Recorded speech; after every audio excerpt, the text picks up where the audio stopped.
Welcome back to the channel, everyone. Tonight, we're diving into something a little different. I've gathered 4 of the most unsettling true stories that have been shared with me recently. These aren't your typical campfire ghost stories. These are real experiences from real people that leave you questioning just how safe we really are in our own homes and surroundings. So, grab a cold drink, settle into your favorite chair, but maybe double check that your front door is locked before we get started. Let's get into the darkness together. Our first story takes us deep into the Appalachian Mountains. A young hiker named Marcus decided to take a solo weekend trip to clear his head and reconnect with nature. He found an old, seemingly abandoned cabin, and with the weather turning sour and the wind picking up, he decided to hunker down inside for the night. Everything seemed fine until the sun dipped below the horizon and the forest went silent.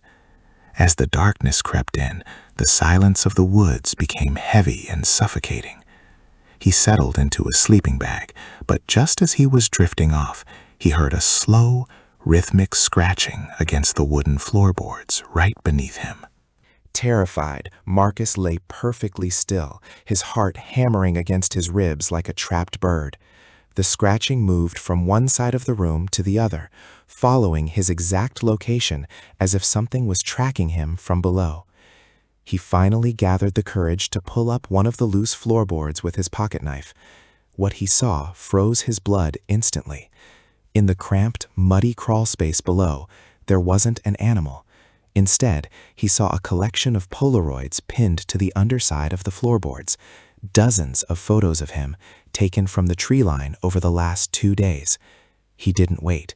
He grabbed his bag and ran into the storm, never looking back at that cursed place. Story number 2 happens in the heart of a bustling city, proving you're never truly alone. Sarah had just moved into a cheap studio apartment. It was a bit run down, and the hallways smelled of old paper, but it was hers. About a week in, she started noticing small things out of place. Her toothbrush would be damp when she hadn't used it, or the kitchen chair would be pulled out an inch further than she remembered.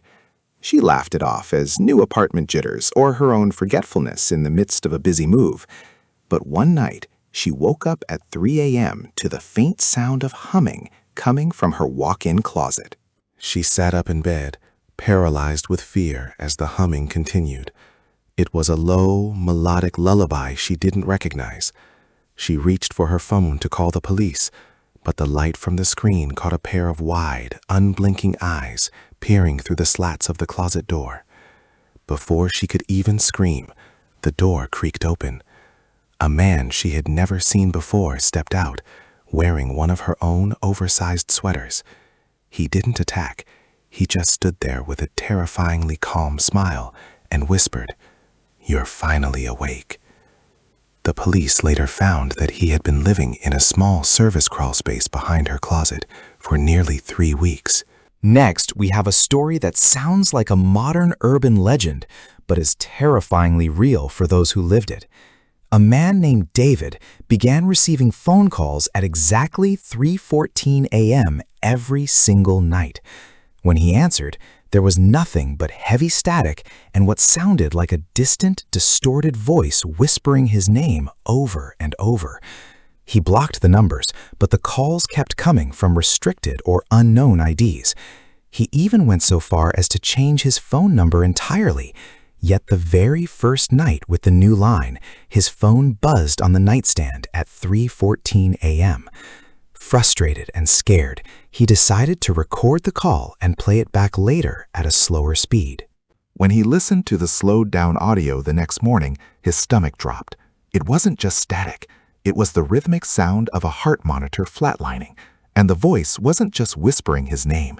It was reciting his current GPS coordinates with pinpoint accuracy. Panicked, he looked out his window. Across the street, a black sedan was idling, the driver's face obscured by the deep shadows of the cabin. The phone rang again. He answered, and this time the voice was clear and cold.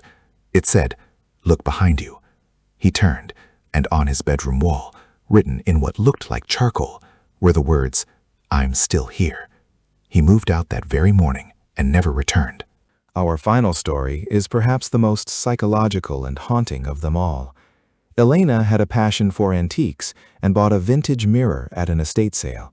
It was a beautiful, ornate piece with a heavy gold frame that she placed in her main hallway. Shortly after, she began feeling a strange sensation whenever she passed it, like a physical tug on her sleeve or a drop in temperature.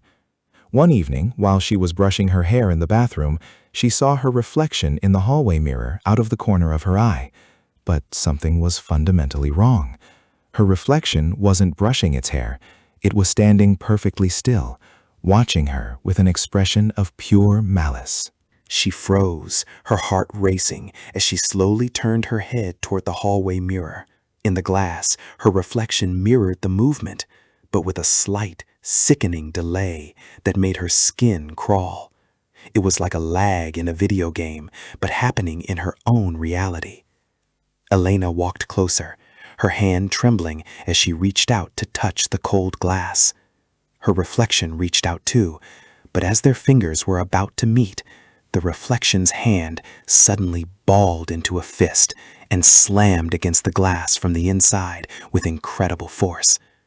A massive crack spiderwebbed across the surface, and a muffled, guttural scream erupted from within the mirror itself. Elena threw a thick blanket over the mirror and dragged it out to the curb immediately, despite the weight. She stayed at a friend's house that night, unable to shake the feeling that she had left a part of her soul trapped inside that silvered glass. When she returned the next day to check if the garbage truck had picked it up, the mirror was gone, but the blanket was left behind, neatly folded on the sidewalk. To this day, she refuses to have any mirrors in her home that aren't firmly attached to the walls, and she never looks at her own reflection for more than a few seconds, fearing what might be looking back from the other side. It's stories like these that remind us how thin the veil between the mundane and the terrifying really is. Whether it's a stranger hiding in your walls or something unexplainable happening in a piece of antique furniture, the world is full of mysteries that we might never truly understand. These people weren't looking for trouble. Trouble simply found them in the most ordinary moments of their lives. It makes you wonder what might be happening just out of your line of sight right now. Is that shadow in the corner of your room just a trick of the light, or is it something more? Sometimes the truth is far more disturbing than any fiction we could write. Thank you so much for joining me for these 4 disturbing stories. I hope they gave you the chills you were looking for tonight. If you enjoyed this video and want to hear more true accounts of the strange, the unusual, and the downright terrifying, please let me know in the comments below. I love hearing your thoughts, and even your own personal stories. They might even end up in a future video. Don't forget to like and subscribe for more updates. Your support helps me keep bringing these stories to light. Stay safe out there, keep your lights on, and I'll see you in the next one.